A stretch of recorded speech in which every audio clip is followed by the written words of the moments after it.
وہ باتیں جن باتوں سے ہم لوگ غلط فہمی میں مبتلا ہے کہ اس سے وضو ٹوٹ جاتا ہے وہ رکھتا ہوں. اب اس کے علاوہ وضو کسی چیز سے نہیں ٹوٹتا، لیکن کچھ باتیں ہیں جو بہت عام ہیں. پہلی چیز، شک سے کیا وضو ٹوٹ جاتا ہے؟ لوگ پوچھتے ہیں. تو شک سے وضو نہیں ٹوٹتا ہے، یقین سے وضو ٹوٹتا ہے. اسلام میں کوئی بھی عبادت شک کی بنیاد پہ ضائع نہیں ہوتی ہے. وضو عبادت ہے تو شک کی بنیاد پہ وضو نہیں ٹوٹتا. آپ کو شک ہو رہا ہے، شک کہ میرا وضو باقی ہے نہیں ہے، آپ صلی اللہ علیہ وسلم حدیث ہے جب کسی کے پیٹ میں ہوا کی آواز آئے، ابھی ہوا خارج نہیں ہوئی، اس نے گیس پاس نہیں کیا، پیٹ میں آواز آئے، گڑ گڑ گڑ ہوتا ہے پیٹ میں کبھی، تو کہا اس کا وضو ضائع نہ ہوا جب تک کہ دو چیزیں نہ ہو جائے.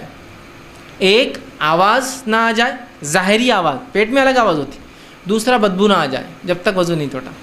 سمجھ رہے آپ؟ کسی انسان کا شک میں وضو نہیں ٹوٹتا ہے. ہم میں سے بہت سے لوگ صرف شک میں وضو توڑ دیتے، ارے یار کچھ تو بھی ہوا، یقین نہیں ہے تو مت، وضو نہیں ٹوٹا آپ کا. پہلی چیز، شک سے وضو نہیں ٹوٹتا.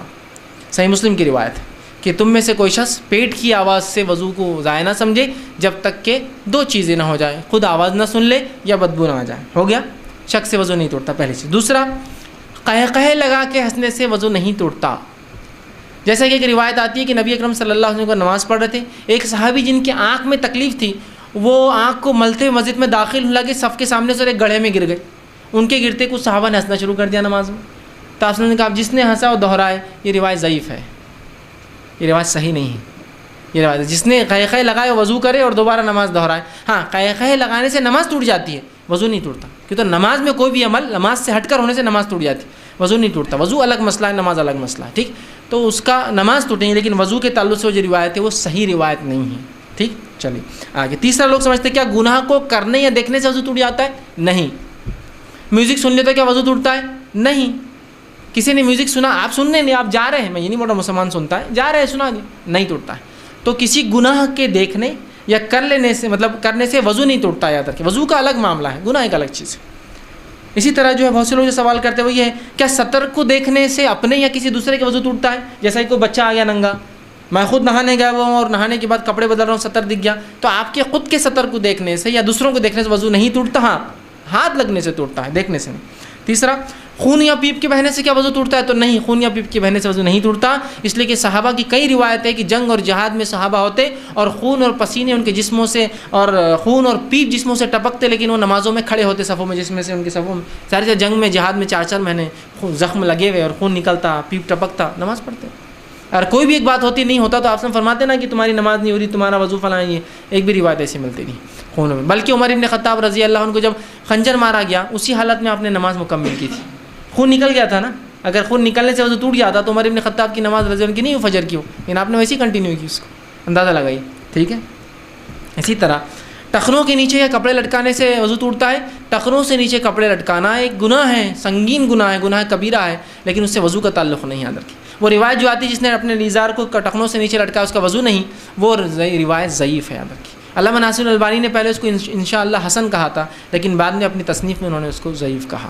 تو لہٰذا ٹخنوں سے نیچے کپڑے لٹکنا گناہ ہے، لیکن اس سے وضو کا تعلق نہیں ہے. اسی طرح منہ بھر کر خے کرنے سے کیا وضو ٹوٹتا ہے؟ تو نہیں، منہ بھر کر تھوڑی خے یا خے کرنے سے وضو نہیں ٹوٹتا. یاد رکھیے. ٹھیک. اسی طرح کیا عورت کو چھونے سے وضو ٹوٹتا ہے؟ تو نہیں، عورت کو چھونے سے وضو نہیں ٹوٹتا ہے. یاد رکھیے کہ اگر خالی کوئی ٹچ کر لے چھونے وضو نہیں ٹوٹتا، اس لیے کہ نبی اکرم صلی اللہ علیہ وسلم کے تعلق سے ایک صحیح روایت ثابت ہے، بلکہ 2 کہ آپ صلی اللہ علیہ وسلم وضو کی حالت میں تھے، گھر سے جا رہے تھے اور گھر سے جاتے جاتے اپنی ایک بیوی کو آپ نے بوسہ لیا وضو کی حالت میں. سمجھ رہا؟ آپ نے بوسہ لیا جاتے جاتے وضو سے. اس سے پتہ چلا، بہرحال معاملہ وضو کا اس میں، لیکن اس سے پتہ چلا کہ اگر شوہر اپنے گھر سے جا رہا ہے اور بیوی ہے تو اس کو فیئرویل کے لیے وہ جو ہے اس کو بوسہ لے سکتا ہے. ہم کو انگریز سکھا رہے الگ بات ہے، لیکن ہماری شریعت نے ہم کو محبت کا طریقہ بھی سکھایا کہ اپنے بیویوں سے کیسی، بچوں سے کیسی محبت کی جاتی ہے نا. یہ بڑی اہم چیز ہے. انشاءاللہ میں ایک عنوان تیار کر رہا ہوں آداب الزفاف پر. بہرحال عنوان بہت سے لوگوں کا اچھمبا لگے گا، لیکن انشاءاللہ میں اس کو پریپیئر کر رہا ہوں کہ ایٹیکیٹس آف سیکس ان اسلام، کہ اسلام میں مباشرت کے کیا آداب ہیں. یہ بڑی اہم چیز ہے. یاد رکھیے اس نے اہم موضوع کو ہم نے مکمل ترک کر دیا، جس کی وجہ سے پتہ نہیں کیا کیا نقصان اس امت اٹھا رہی ہے.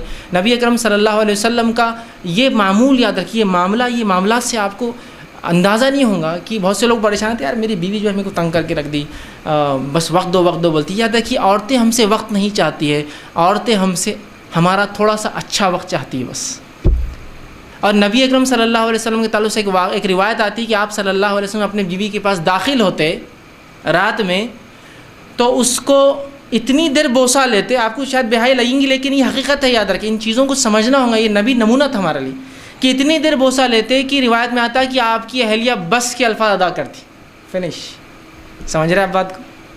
مطلب ایسی محبت کا اظہار کرتے کہ عورت اپنی طرف سے کہتی بس مجھے محبت کا اظہار ہو گیا, دس از انف, میرے لیے فنش. بس کے الفاظ آتے ہیں, اندازہ. یہ ہے طریقہ. تو عورتیں ہم سے وقت نہیں چاہتی, ہمارا اچھا وقت چاہتی ہے, تھوڑا وقت لیکن اچھا وقت دیجیے. تو آج کے اس دور میں ہوتا ہے کہ ہم لوگوں کو لگتا ہے یہ تو غیر اسلامی ہے, انگریز ہم کو سکھا رہے کہ جاتے وقت یہ کرنا وہ کرنا. یہاں نبی اکرم صلی اللہ علیہ وسلم گھر سے نکلتے کبھی تو اپنی بیوی کو بوسہ لیتے. تو اس سے پتہ چلا اگر عورت کو چھونے سے وضو, میں نے روایت اس لیے آپ کے سامنے رکھی کہ عورت کو چھونے سے وضو نہیں ٹوٹتا ہے, اس لیے کہ رسول اللہ بوسہ لیتے نا, بوسہ لینے میں ظاہر سے چھونا شامل ہوتا ہے, تو بہرحال وضو نہیں ٹوٹتا اس سے. جو غلط فہمی ہے وہ دور کرنے کے لیے. دوسری چیز, وضو کب مستحب ہے؟